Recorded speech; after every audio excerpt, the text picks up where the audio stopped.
Bonjour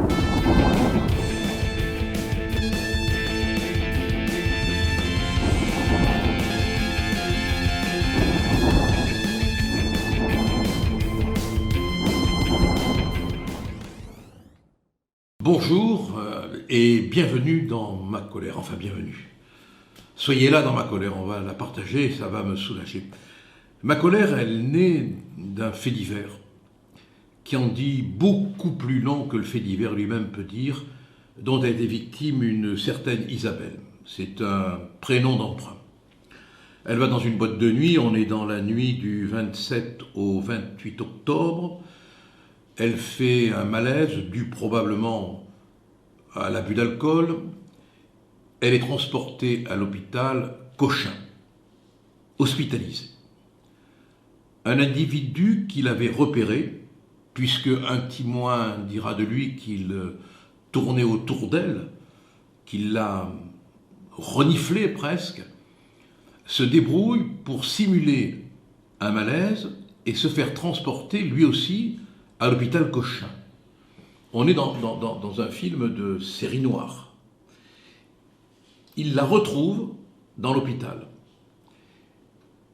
Il va, écoutez bien, il va la violer, elle va hurler, il va prendre la fuite et finalement utiliser la carte de crédit qu'il lui a subtilisée et se faire prendre comme ça par la BAC.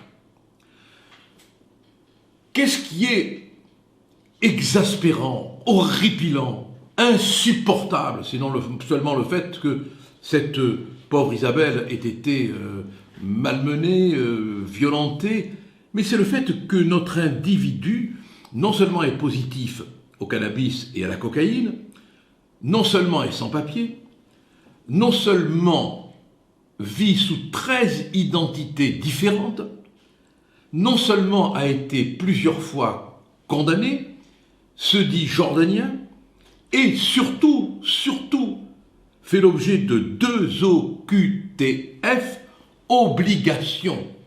Vous entendez? Obligation de quitter le territoire qui, bien évidemment, M.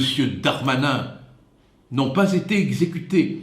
S'il n'avait pas été là, Isabelle n'aurait pas été dans un hôpital, violée, violentée.